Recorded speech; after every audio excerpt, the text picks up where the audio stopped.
Here we go.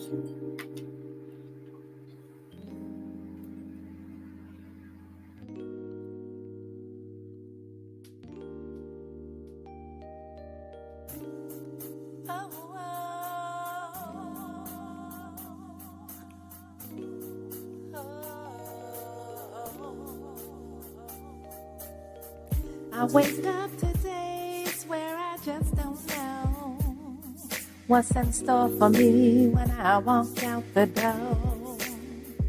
Still I yawn and stretch, brush my hair, get showered and dressed, try to relax my mind, just take it slow.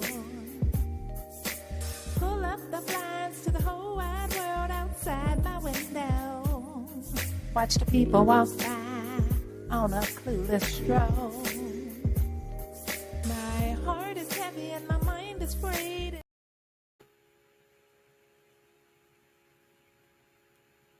Good morning, you guys. It's your girl Diva Ebony V, and I'm here with my beautiful host, Miss Angie B, and welcome to the Glow Up Show, the men's mental health session. Angie, how you doing this morning, hon? Yes, I'm doing well this morning. Didn't get a lot of sleep last night. Excited for the show.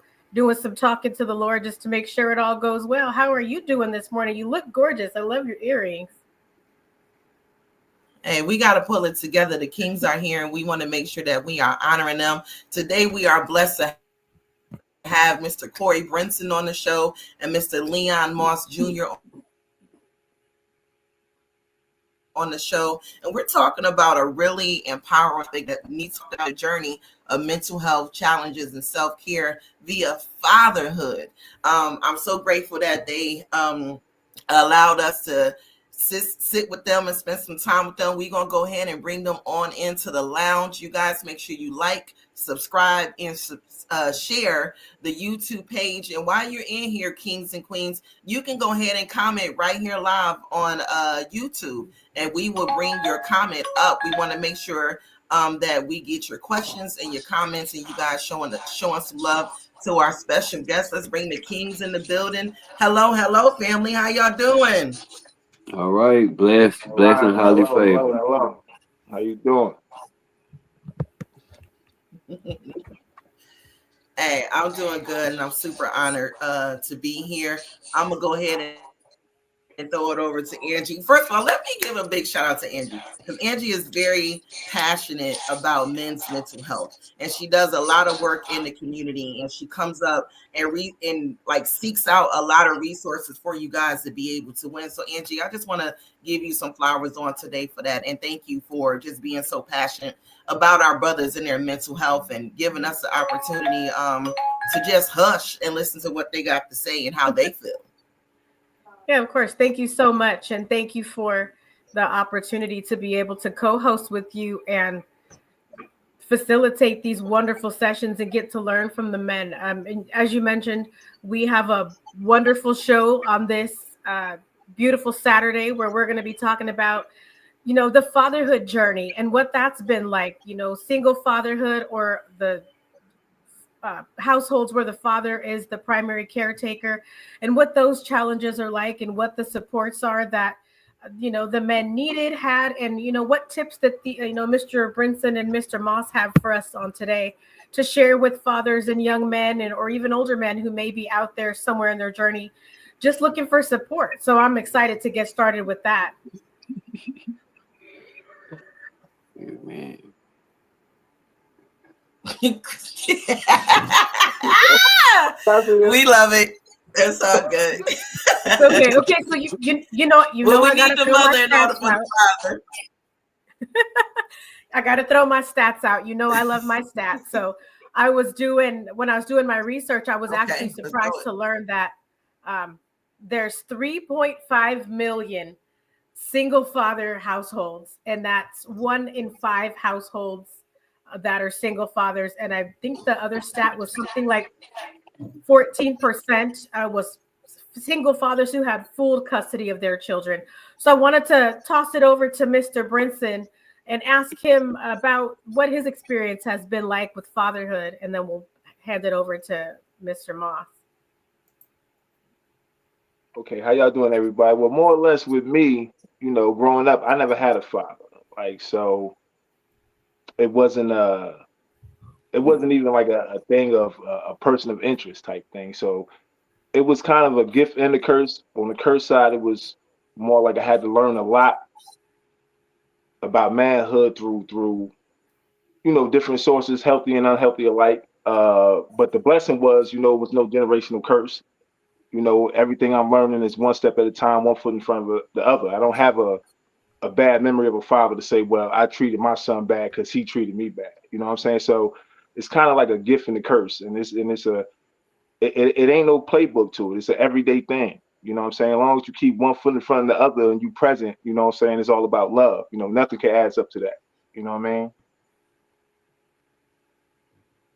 Yeah. And so, what would you say? I know you talked about not really having any influences. Thank you for that insight. So, you had to have learned it somewhere along the way. What would you say was the most influential, or has been the most influential people or information that you've gotten that's helped you become the father that you are today? Well, crazy as it may sound, and I'm not glorifying it, but doing the prison stint in prison, they put you around all men. You know what I'm saying? So you seeing every variety to an extent, from good, bad, and different. You know what I'm saying? And it's like, it takes steel to sharpen steel. In order to be a man, you have to be raised amongst men, and that's one of the downfalls of single parent home in these days, because no matter how you cut the cake, whether the father has a child or the mother has a child, something's missing. You know what I'm saying? And that's why both parents are definitely needed in those structures, as well as a village, a community of positive males and females, period, whether adult, whether teen, whatever, you know what I'm saying? Because it takes a village to raise a child. And you can see that with the way that things going these days with a lot of these senseless acts of violence. A lot of these are people who are searching for love and acting out of pain and rejection. You know what I'm saying? And that's why in most cases with both parents in the household, it helps and it works, because you have that love and that strengthening, coming from both sides of the spectrum. You know what I'm saying? Yeah. And, And one more question for you. Do you have sons or daughters, or both? both, All right. both. Mr. And Brinson. Oh, sorry. Go yes. ahead. Oh, and with that, I will say, not to sound biased or anything, but as a male, I'm not saying more pulled towards my sons, but the difference that I see with a daughter and a son is, with a daughter in the male's, from a father's perspective, it's about protecting. With a son, it's about preparing. Mm. You know what I'm saying? Because you gonna get hit, you gonna get knocked down. It's inevitable. You born 20 steps away from the starting line. Just because of your genetics. You know what I'm saying? So it's like, it's not so much to protect your sons, it's to prepare them. You know what I'm saying? If that makes any sense. It makes perfect sense. Thank you. And the same question for you now, Mr. Moss, as far as raising your children and spending time as a single father, and what your experience has been like. Yeah, well, I grew up in a two-parent home. I had both my mom and my father all my life there. And my dad was a great example on how to be. So when I did get custody of my son, it was very, very challenging. And when I mean very, very challenging, I mean very challenging. And um, the way they don't have a manual for how to be a father or how to do anything like that. But you learn things and you pick up things along the way to teach your sons and your daughters how to be good people outside of that. And so you would say your father was your biggest influence and what shaped how you turned out to be as a father? Oh, most definitely. My father's awesome. Anybody that meet him knows right off the bat that he is a genuine 100%. He'll let you know what he has and what he ain't gonna take. He has borders. He's always had borders, and he always had things in place to say, all right, this is what you can and what you can't do to me. And that was very, very influential. Thank you. And Ebony, did you have any questions for them on this? Oh yeah, I did have a question. My first question I would start with is Mr. Brinson. Now that you have children, what is the most important thing for you as a father at this point? Um, being present. That's the one thing that I've learned through life. You know what I'm saying? Because your presence can change or dictate anything. You know what I'm saying? Good, bad, or indifferent. You know what I'm saying? And it's just being there. And the paradigm between me and Mr. Moss, where I was raised by a single mom and he was raised by both parents. You feel what I'm saying? Fatherhood is just as challenging on both ends, as you can see. You know what I'm saying? So it's like a lot of times we get Mm-hmm. caught up in the words and we interject feelings into the words when we say things like motherhood and fatherhood. It's really parenthood. You know what I'm saying? It's just different perspectives of how we're gonna do it simply because we different people. That's it. And once we come to an understanding that our differences is our strengths, we can add more to the cup. Because if we sitting here constantly trying to do the same thing and be the same parent, it's gonna take a long time to fill this cup because we put the same thing in. You know what I'm saying? So having Mm-hmm. both sides, you know what I'm Mm-hmm. saying? Having that pillow as well as that stern mattress helps you sleep better. Don't nobody want their mattress to be as soft as their pillow. Your body be wrecked in the morning. You know what I'm saying? You be having aches and pains all over the place. So you need that softness as well as that thoroughness, and it could come from either side. It's not as if it's designated to one gender or you know what I'm saying. It could come from either side. You know what I'm saying. But it's how you regulate it. And another thing is is with the regulations of emotions because a lot of times with those single parent homes, you know what I'm saying, especially if you get I'm gonna give you an example, a boy raised by his mom, you know what I'm saying, he's raised amongst nothing but emotion. The discipline, the education, and the control comes at the same time. It's not about putting your hands on them because the worst thing you could do is spank or discipline your child without educating them. You know what I'm saying? Even if it's a verbal reprimand. You know what I'm saying? The worst thing you could do is just tell them, oh, do it because I'm your parent. No, you know what I'm saying? You have to educate them. You know what I'm saying? You have to educate them emotionally as well as physically. You know what I'm saying? You have to be present. And that's where it all leads back to. It's just being present. The more you present, the more they learn from you. And thank you for that, Mr. Brinson. I guess my same question will be for you, Mr. Moss. What has been the best thing about fatherhood for you? For me, it has been the learning journey because you're not only helping your child, you're also helping yourself.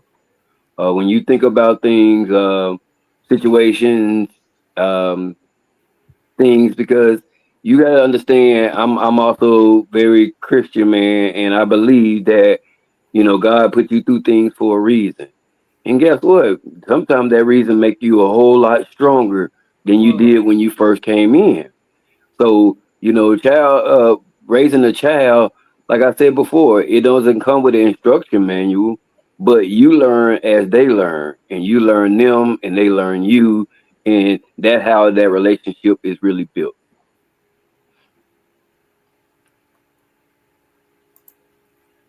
Well, thank you for that, Mr. Moss. I definitely appreciate you sharing your wisdom. It's your girl, Diva Ebony B. You're now tuned in live to the Glow Up Show. I'm here with me and Miss Angie B. Make sure you share with another brother or sister that may need to be able to get this knowledge. And if you are live on, big shout out to Instagram, Twitter, Facebook. We even got LinkedIn in here. So big shout out to you guys. Please make sure you comment in the comment section. And if you got any questions for our guests, we will bring them up on the screen. Angie, I'm going to go ahead and throw it back to you, my love. All right. So, we've been hearing some wonderful insights from Mr. Brinson and Mr. Moss. And I know that you guys talked earlier about, it being about parenthood and not necessarily about motherhood and fatherhood. But because of the genders, there are different. I would imagine there would be different struggles or different things that you have to navigate in a different way. So can you talk about the daily responsibilities that you guys had and have as as fathers, and also how you navigate that, just daily life?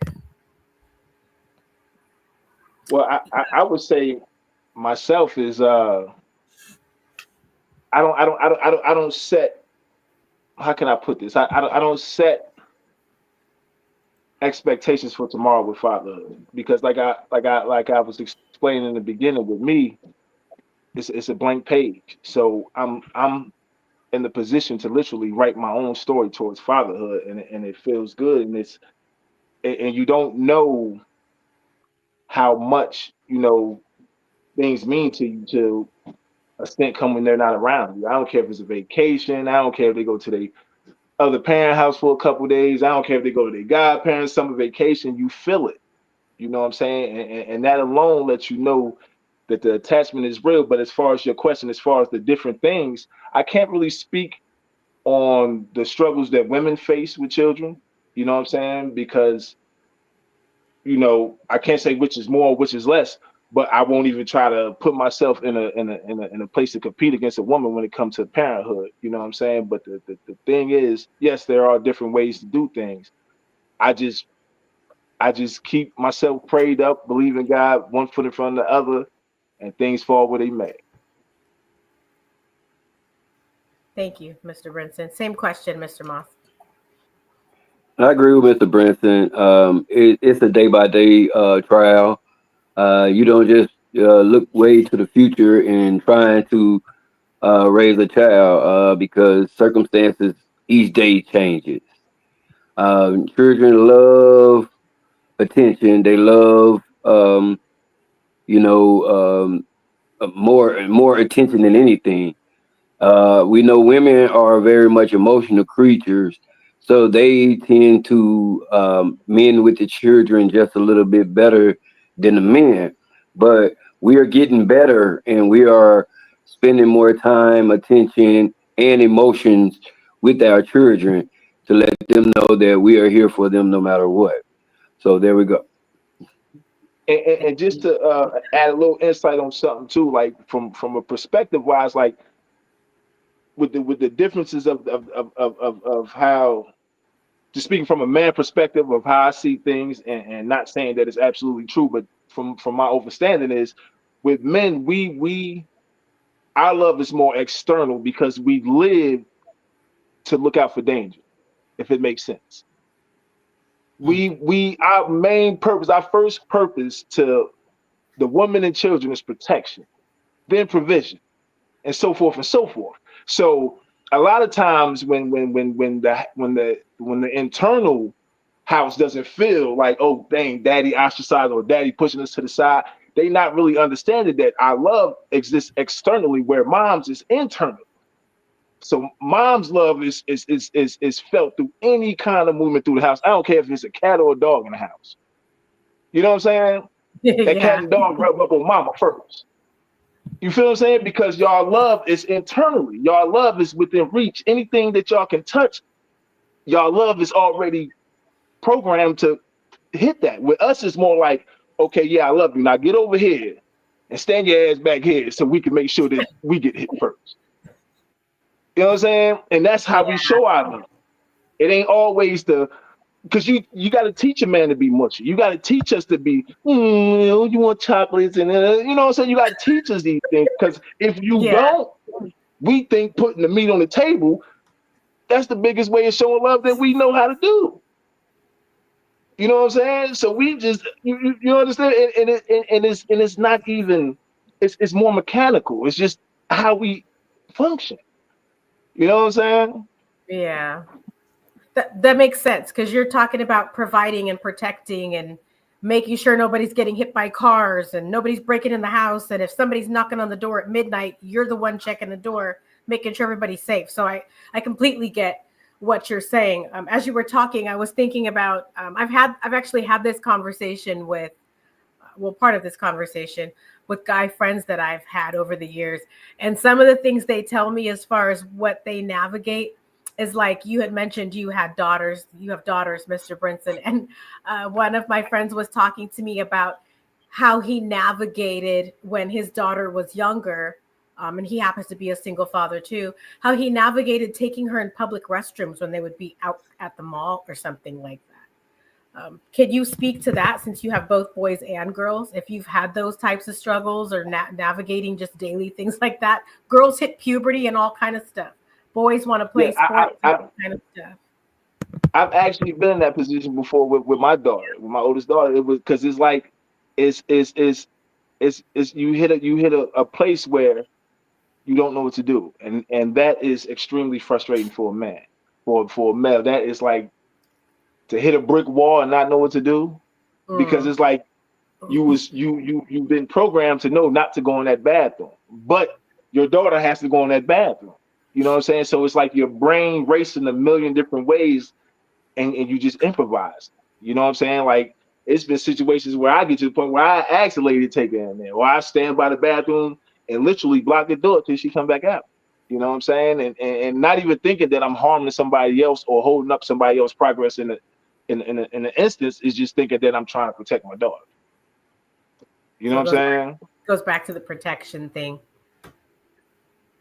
Even when it don't make sense to us, it makes sense. Because the next lady who comes to the bathroom, like, man, you know, I gotta use the bathroom, dude. Like, I make sure she come. I don't know what you want. Like, who in there? Like, who? Like, you know what I'm saying? But to us, it makes complete sense. Like, hold up, lady. You know, it's a lady and my little lady in there using the bathroom, lady. So you gotta, you know. So Yeah, that's what I that's mean by awkward. mechanical. I bet. Yeah, yeah. Yeah. So I actually have a question. I'm gonna give this one to Mr. Moss, and then we'll go back. Discipline. You know, when you are the primary provider for your child, how do you navigate discipline and, teaching life lessons when you're the sole person that, you don't have a person to decide that with? It's all up to you. Oh, that's a good question. When I first got my son before I got remarried, um, it was it was a lot of discipline. It was a lot of discipline, and I feel not enough love at that moment. It's not until I got with my wife, and my wife was like, "Listen, your discipline is cool, but you need to show some love too. He need to know that you love him too." I mean, I think he knew to a certain degree that I loved him, but I wasn't showing him the love, like, emotional. You know, I was showing that outer love, like Mr. Brinson said. I was showing that outer love, and I didn't really know how to really show that inner love. So he was getting all the protection from me. He was getting everything he needed from me, but it was still missing that he wasn't getting that inner love, and it was a crippling to him that he wasn't getting that inner love, to where he used to look for his mom all the time. Where's my mom? Where's my mom? He always asked me that question, where's my mom? Because it was something that he was missing. So, I did my best at disciplining him. I did my best in trying to love him. Discipline was difficult. It was difficult because at that point in time, I would just discipline, and I know, like where I'm at now, we are with two parents. So therefore, if I discipline, usually they can run to the other parent for consolement. You know what I mean? He had nobody to run to. He just felt, you discipline me, I'm hurt, I'm gonna start to not like you eventually, but it never happened that way. So discipline can be difficult, especially in a one parent home.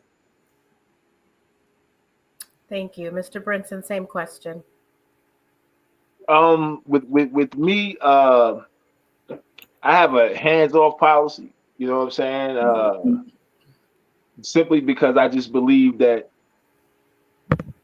once I'm checking myself, I could better instill discipline and education to my child. Because a lot of times as an adult, we only know what we know. Right. And that's what a lot of people get messed up. We only know what we know.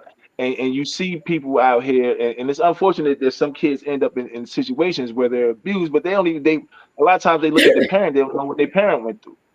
For some people, it's a reality that abuse is regular. Abuse is natural for some people, and that's a messed up reality. But the thing is, this is the education. You know what I'm saying? Because we get frustrated and we forget that our brains are a lot more stiller than children's are. You know what I'm saying? Because it even get to the point where we could tell a child right there, don't do this. We turn our head, look back, and they doing it. And as an adult, if we look at it from an adult perspective, it's disrespect. But if we sink into the child's view of it, they just forgot. You just got to tell me again. So a lot of times we got to, it starts with looking at ourselves and checking ourselves, breathing, pumping our brakes. All right, all right, all right. Now, if it's just to the point where it's overwhelming and unfortunate circumstances take place, that happens in life. You feel what I'm saying? But like Mr. Moss said, it's about learning how to instill the love. And that's where the dynamic of two parents, that flow, that natural flow of love. Because even if mama mad at me and papa console me, I could easily take the education from the discipline that mama gave me. You know what I'm saying? And that's where vice versa. If papa, you know what I'm saying, give me a verbal reprimand or a spanking, I run to mama, she console me. Hey son, how you doing? What am I? You are special ops. I'm not. Yeah, this is my plus one right here. And his little brother in Oh, the room. All right, go ahead, little dude. Mm-hmm. Right. Let me move. Step out for a second. Thank you. Close the door. My man. he is adorable. Thanks, buddy. He is adorable. Yeah, but I Special will say ops. it takes it yeah. Special ops.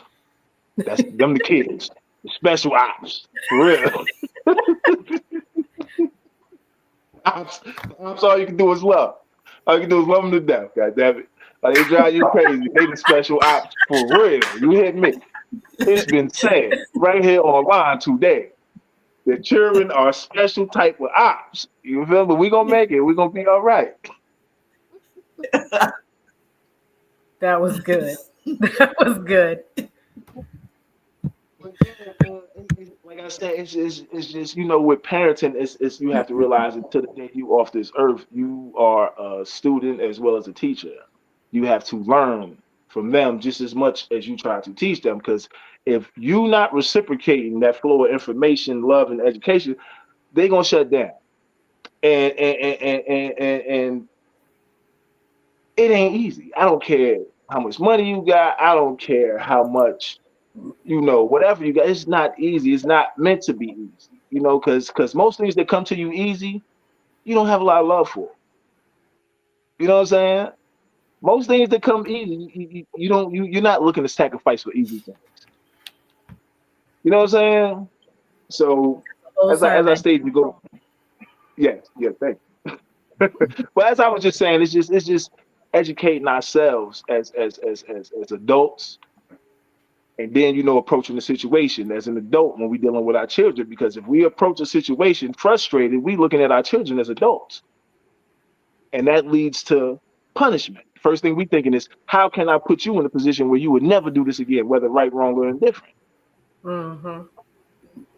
You feel what I'm saying? And it's good to have a degree of fear, but you want to be loved. You want decisions to be made from your children towards you out of love. I'm not doing this because I don't want to disrespect my parents. I'm not doing this not because I don't want to get caught, get in trouble. No, I'm not doing this because I respect my parents. My parents taught me that this is wrong. This is why I'm not doing it. Simple and cut. You feel what I'm saying? But when Yeah. you constantly whooping ass, they hide their hand on everything they do. Hiding their hand. It gets to the point where it becomes natural. That's why they say kids are sneaky. That's a good point. That's It's a good repetitive. point. The Yeah, more and you I don't. do it, yeah, You said a I'm listening. mouthful. I don't think we really think about that when it comes to discipline across the board. When you just teach kids to lie to you when you don't educate them when they get in whippings. That's good. You know what I'm saying? But it's just awareness. Just like I said, being more before you hash out discipline. ask yourself, like, why? Because a lot of times, like I said, a lot of times we got a lot going on. You know what I'm saying? And it's the fact that we take our anger out on the things we love the most, consciously or unconsciously. We take for granted the things that we see the most, the things that we have the most access to. We take for granted. You know what I'm saying? So once we start being aware of those things, and we dial back our And own. that's my question. Yes. Say it again. No, I'm sorry. There may be a lag, you guys. My apologies, but I guess my question to you both, now that you said that, it made me think about something. Like, you guys go through a lot, and you go through a lot of challenges, and you're all vibe, protect, and present new opportunities. You're always in protect mode. You're always in women. We're all like, la, la, la, la, la. We're not even looking around. Like, we on our job is to nurture and to grow. Unless we're in a position as a single parent or a single mother where we have to have more masculine energy than more feminine energy.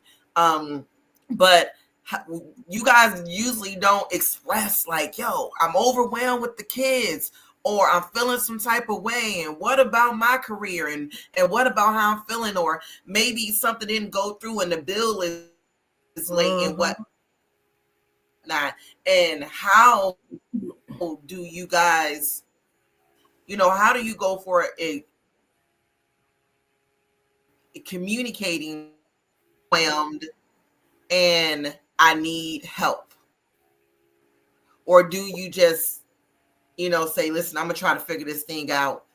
But how do you communicate that? Because usually we don't know what goes on to you guys into is either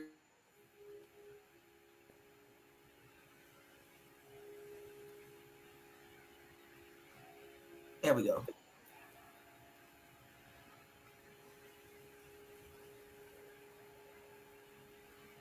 Okay, we back, y'all.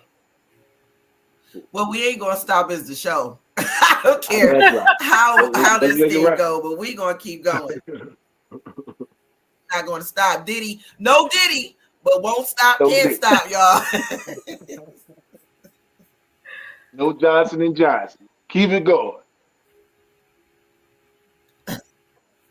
So how do you guys navigate being overwhelmed, overstimulated by fatherhood? Well, I would say the difference, and this is just my perspective first and foremost. Anytime I speak, it's from my perspective. I ain't saying it ain't nobody's. My words ain't no better than nobody else's. Ain't nobody wrong. Ain't nobody more right. Just my perspective. That's it. And to me, it's like women, their commitment to love is attached to feelings that come and go. You know what I'm saying? Like, love is a constant for them, but they will mix love with everything else. They will mix love with elation. They will mix love with anger. They will mix love with sadness. They will mix love with happiness. You know what I'm saying? With men, it's more liner. It's like love is everything that makes sure this house is good. It ain't so much as about me no more. It ain't so much as, yes, I do like things like love. You know what I'm saying? And once a man feels love, it goes 100% love, 0% everything else. Good, bad, or indifferent. You know what I'm saying? So it's like, no matter what the case may be, I'm walking in this door at the end of the night. I don't care how big the thunderstorm is.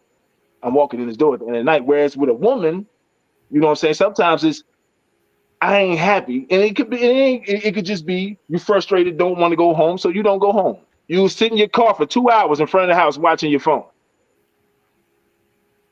Instead of spending the 2 hours in the house trying to fix what's going on. Eating snacks.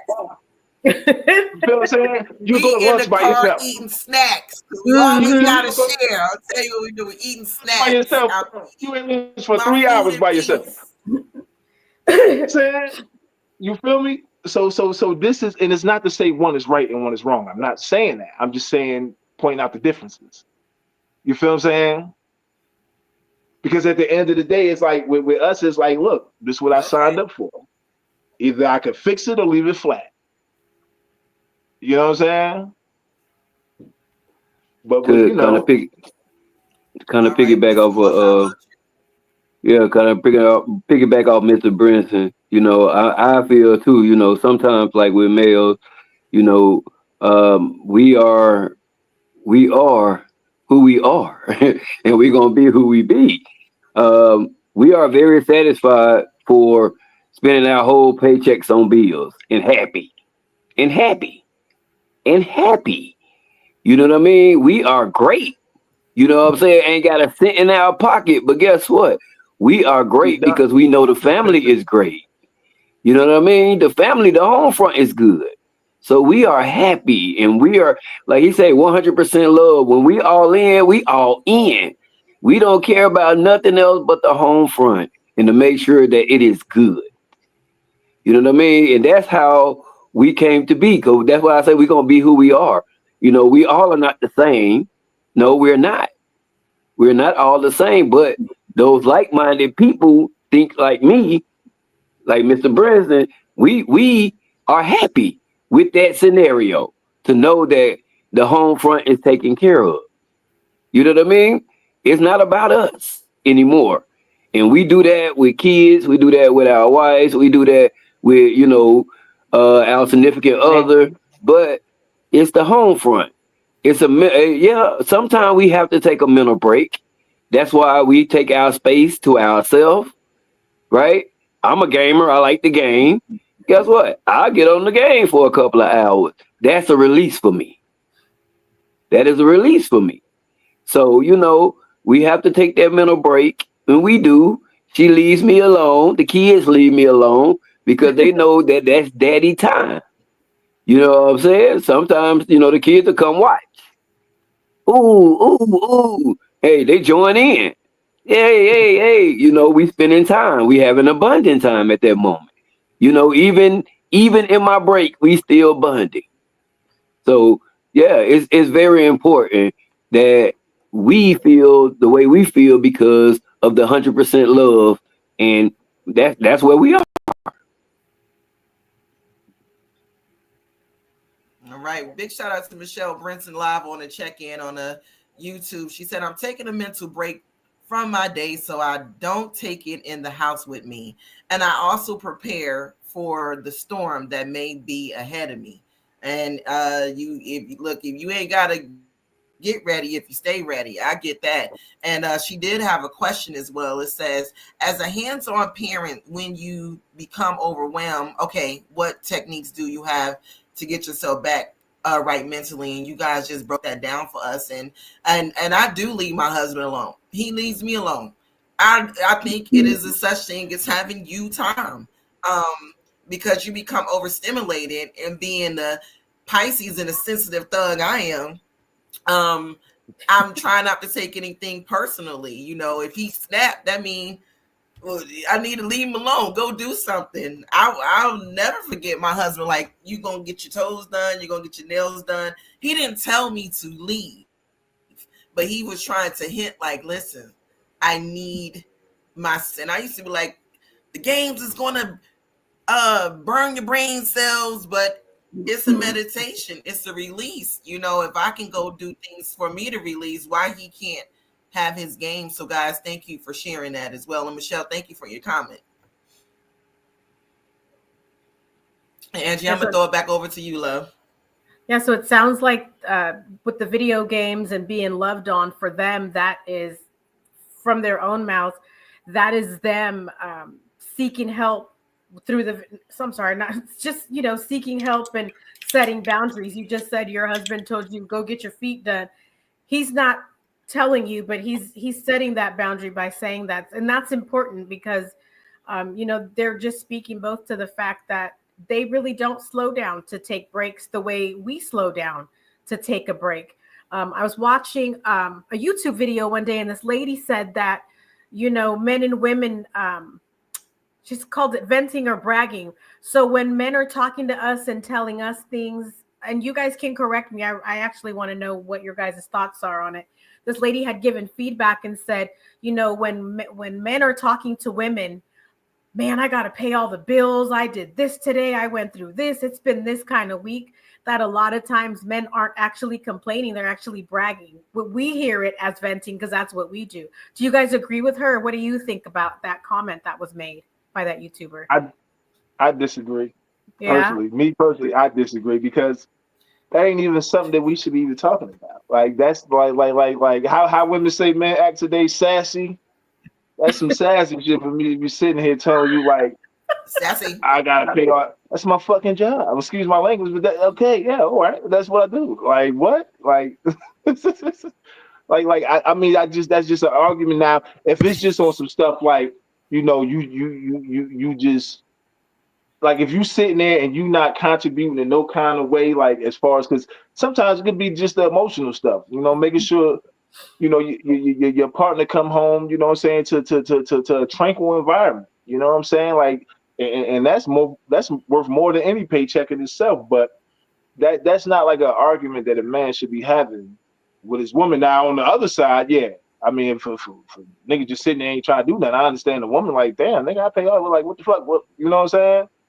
But even on that side, like now, if he's sitting home and he's taking care of the kids and shit, then I can understand to an extent. But he should be, you know what I'm saying? He shouldn't be arguing. That shouldn't be arguing to me. If you ask me, And I agree. Yeah, that's not an argument. I watch all my life my dad take care of my mom and us. With not an argument in the world. You know what I mean? And they have been married now for 48 years.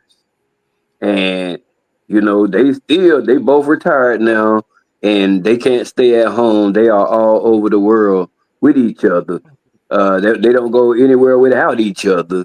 And this is the example that I had to you know sit with and learn that things can work out, um, without argument, without detriment. Only thing you got to do is just focus on what you need to focus on and love your household the way you need to. So yeah. Thank you. And really everything you guys are saying, you're talking about self-care. The video games are self-care. Coming home and vegging out and just chillaxing after spending your paycheck on the bills and the kids. That's the self-care. And so we've touched on a lot of things. You guys have both been talking too about Mr. Moss, you mentioned that you are married now, so you're no longer a single parent.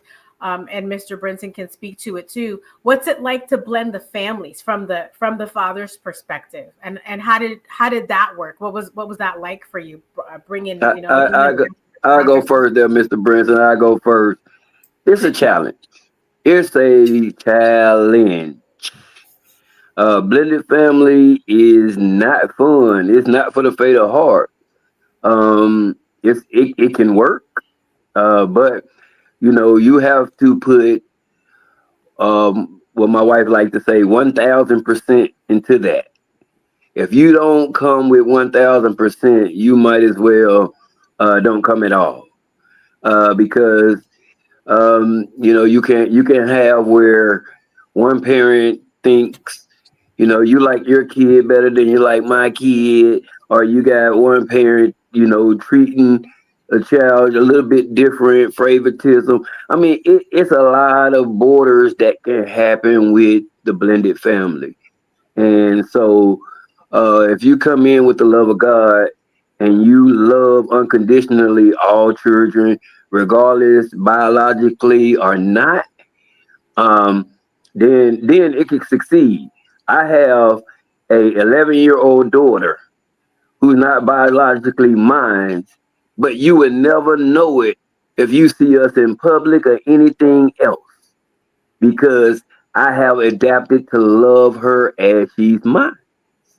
So therefore, everybody be like, "Oh, you have a beautiful daughter." I'd be like, "Thank you," and she loves to tell her everybody, "I have two daddies," and I love that.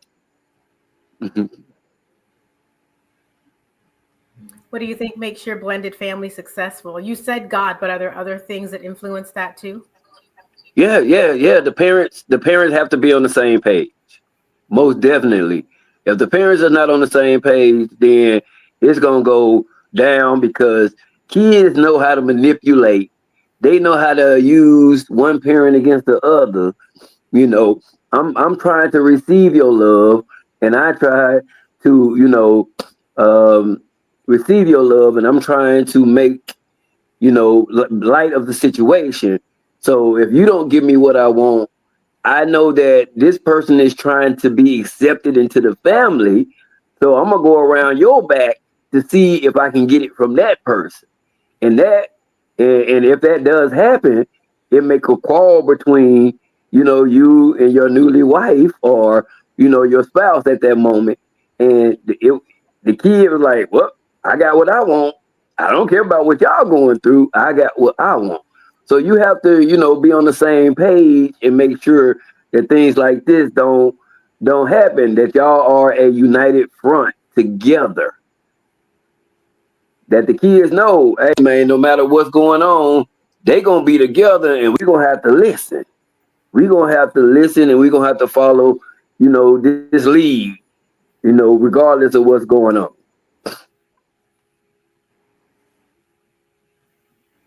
I agree with Mr. Leon.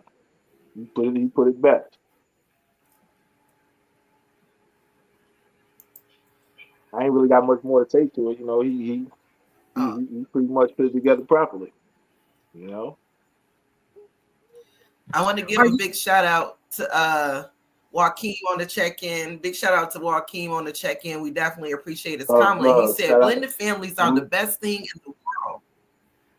I would never have my daughter if it wasn't so. And you are absolutely right. Having a blended family can be very difficult. In the beginning, it's all good. Oh, yay, we getting married, blah, blah, blah. And then all hell break loose. Then you got to put the kids in the get along shirt and all of this other stuff because they got different personalities. not And they get you along? do have to learn the get along shirt because they will tear up each other, tear your house up, and tear your marriage up. They are three totally different personalities, or however many children you have, but you have to be able to be on the same page. If the kid does something, like Mr. Brinson said, these kids are the ops. They are definitely special ops, and they will manipulate you.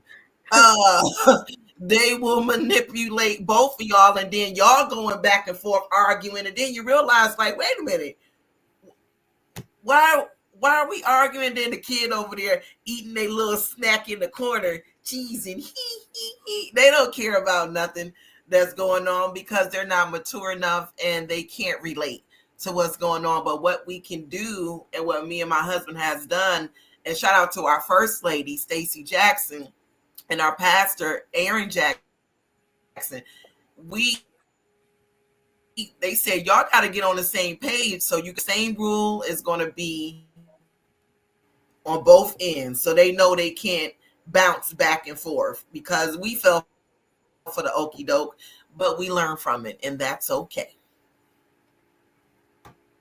Back to you, Uh, Angie. can you guys say more, Mr. Brinson? Can you share a little bit more about what it's like to date, navigating fatherhood, and introducing people to your partner, or co-parenting? And that's actually a question for both of you. What's how to co-parent when you are raising your families? Well, I would say with co-parenting, I haven't really Ooh, it's been in the about to get position. hot. Turn the heat up. Stop. We come to tell the truth, right? No, I ain't never been in a position to where it was like direct co-parenting. You know what I'm saying? Either like it was both of us there, or it was like crazy. Like not even on no beef and drama type shit, but just like it's a lot. Like it's I definitely had a very interesting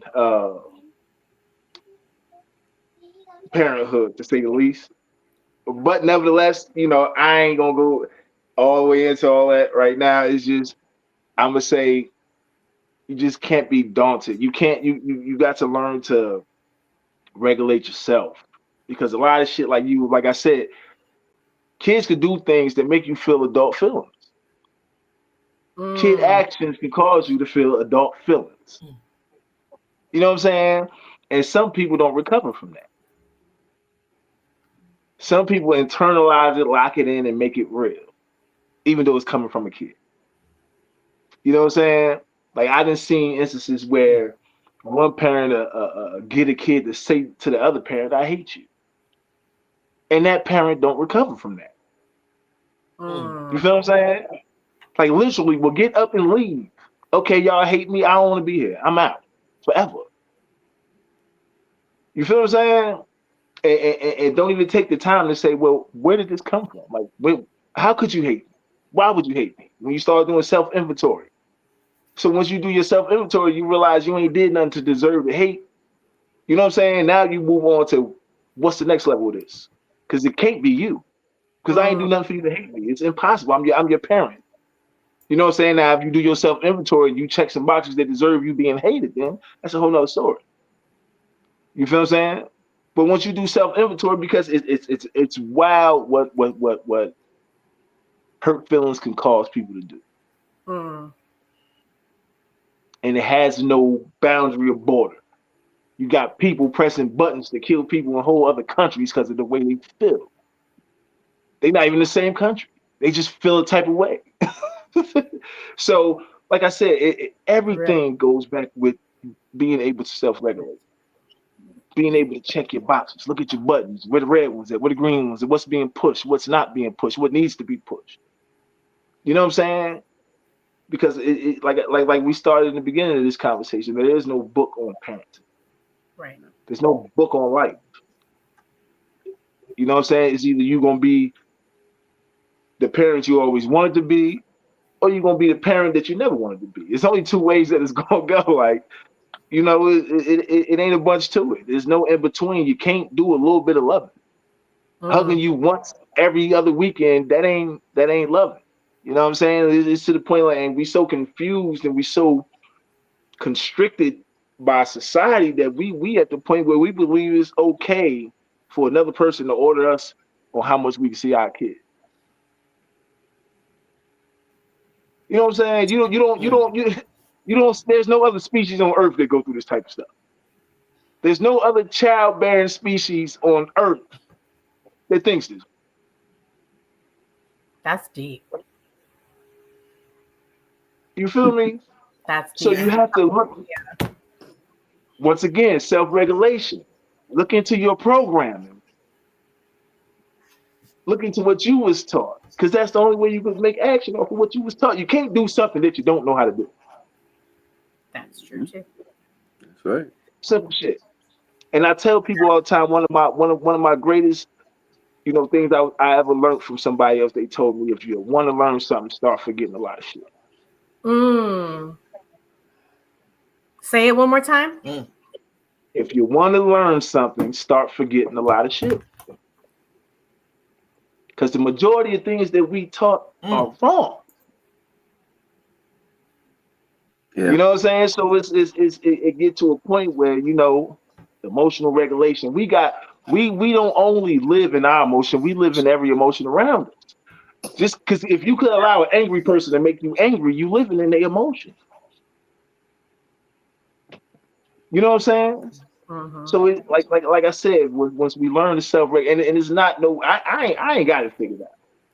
It's one foot in front of the other for me. I'm gonna tell you straight up. I don't have it figured out. I ain't got the answers. I just got one foot in front of the other till these motherfuckers don't That's move. right. That's right. That's right. You You know got what to I'm keep saying? pushing. Yeah, I want that's to. my test. I really want to say that I appreciate you, Mr. Brinson and Mr. Moss, both of you, for being here and sharing similar but also very different perspectives. There are a lot of young men, young and old, impressionable people looking, like you're saying, to unlearn behaviors, people looking to learn behaviors. So they're getting to learn from your guys' experiences what to do, what not to do, how you guys handled it. And I know, so to recap, we've talked about what your experiences have been. We've talked about challenges. We've talked about co-parenting and dating and navigating just all, and self-regulation is super, super important. And if you watch any of these podcast episodes, you know that's my thing. So I'm glad that you talked about that and that you highlighted it, Mr. Brinson. Do y'all have any words, any advice that you want to give to any? I know my brother was actually one of the inspirations for this particular episode, because he said, because he's a single father, you know, not to tell too much of his business, but he's a single father navigating, you know, single parenthood, with the other parent not being present. And so he's, you know, asking me questions about, man, I wonder what other fathers are experiencing him. So if he's not tuned in, I'm sure he will be later. Do you guys have any advice on any of the things that we've talked about, any encouragement that you want to give the men watching? One last advice I would tell men is to first of all believe in yourself. Because if you don't believe in yourself, how do you want someone else to believe in you? So first of all, you have to believe in yourself. You have to understand that what I am capable of doing, uh, because that's very important to believe in you, to love yourself. You have to do this first of all right? Because you can't love anybody else if you don't love yourself. So, just take that in consideration when you have your child, as Mr. Brinson said. Also, look at it as a child and not as adult thought. Because, we all was children and we all made our mistakes and we all did our thing. Because I know I done got my butt whooped many times down Brentwood Street. And my buddy Joaquin was on here. He can attest to that, because I wasn't a great kid. I wasn't.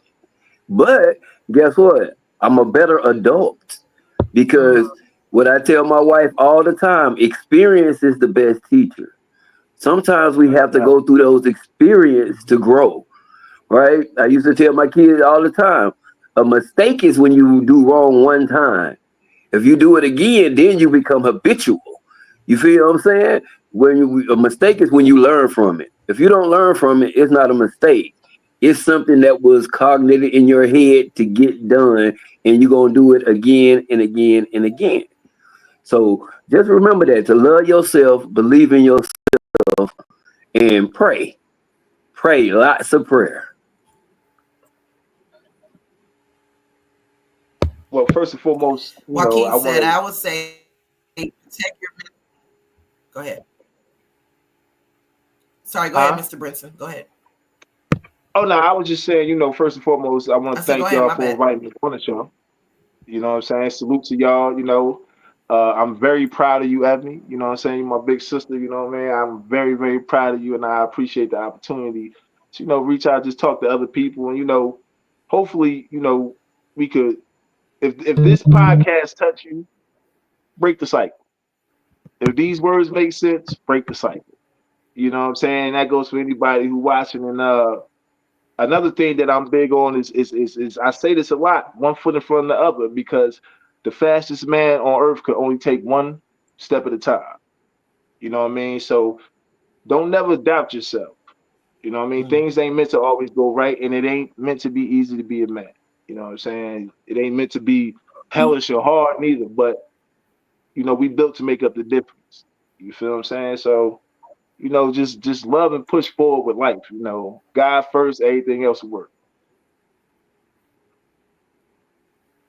And real quick before we go, and I just always want to make sure that we as the ladies, we as divine feminine are getting food from you guys and getting some homework to do before we get out of here. So I'm going to ask you guys this question. I'll ask you first, Mr. Moss, 3 things that we can do as your divine feminine, as mothers and women, that will make things, will help you guys along your journey with fatherhood, manhood, and spousehood. Yes. Well, men are different from women. Women are emotional creatures. Men are mostly physical beings. Uh, with being in the military for 8 years, my alert is always like this. So one thing that y'all can do as, spouses or, mates or whatever that's close to a man who has kids or not kids is to make sure you his peace. First of all, make sure you his peace. I see videos where women just come home and just rant on a guy for no reason because she had a bad day at work, and or she didn't something that didn't go right for her, and she come home and she just tear up the whole house. you know be his peace. He needs peace. Number two, communicate. Right, we are not mind readers. We don't know what's going through your brain, just like you don't know what's going through ours. So if you want something done, or you want something, if you want something, communicate that. Say, hey, listen, hey, you didn't pick up your clothes today, or whatever. Sometimes we just like the kids. Sometimes we need a constant reminder because we have 100,000 thoughts going through our minds also on what we got to get done around the house. What I'm saying? So, just give us a reminder. Three, just show up. Show up, respectfulness. Just show up for us. We like that. We like when you show up for us. So those my three. And it's crazy that Thank you, Mr. Moss. Moss. You, Mr. Brinson. it's why they say men are creature of habits. You know what I'm saying? Because it's basically the same three. You go hear the Right. same three just about many minutes. You hear the same three things. You know what I'm saying? Yeah. Pretty much. You go hear the same three things. So y'all All ain't gonna right. cheat. Well, we Y'all will ain't make gonna sure y'all, that we are. y'all ain't gonna cheat the system and get 6 answers out of us. We gonna stick with that three right there. You know what I'm saying? Nice try, double up. Yeah, I ain't gonna get it like that. I'm gonna get this three. We gonna get on the body. It's Yeah. okay, That's Corie. You right. just say you got secrets. Just say you got secrets. I gotta go get these three, and we go. Yeah, I ain't gonna double up like that. You good try. You know what I'm saying? Keep giving y'all like anything. Now, wait a minute. Now, wait a minute. This first episode. Y'all hold on to some stuff, okay? Well, thank you guys so much for coming on the Glow Up Show, the men's mental health session. We'll appreciate you guys. Hopefully, we'll be able to do a part two on this session on fatherhood and mental health. You guys have given us so much food on today, and I think it's necessary for and like Angie said, we need to have this on a recurring situation. We have our men's mental health show every second and fourth Saturday of the month. While you here, make sure you guys subscribe and like the page and click that notification bell so you can know when the glow up is happening. We want to thank everybody that's in the chat room as well for being here. Miss Michelle, Mr. Joaquin. Women can work on holding their tongues and practicing upholding respect for your men.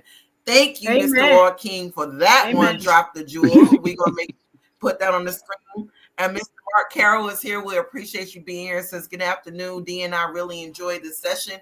We're going to be reaching out to Mr. Mark to have him on the men's session if he would like to come. So we appreciate you guys.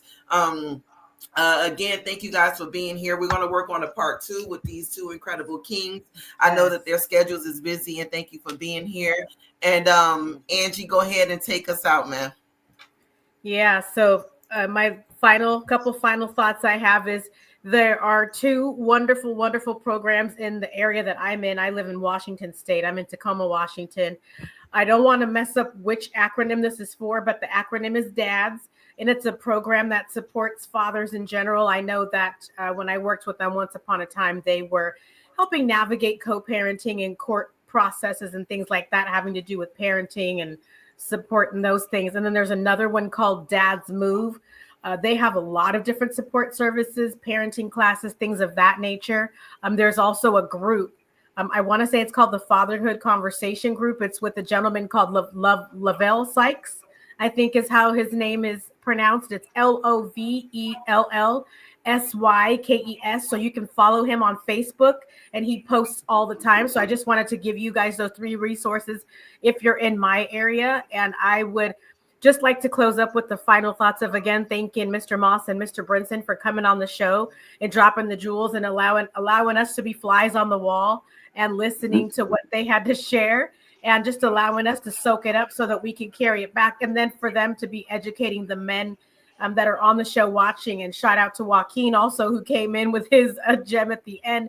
And I pray for all of the men that are watching. I pray for Mr. Brinson and Mr. Moss, that they all continue to feed each other and build their community and grow and support each other. Because that's one thing I do hear a lot, is that men need other men. And I firmly believe that, for mental health, for parenting, for spirituality, for all kinds of leadership across their lives. And if you're not a leader, you can learn from these 2 that are on the show with us. So thank you for being with us. Thank you for tuning in.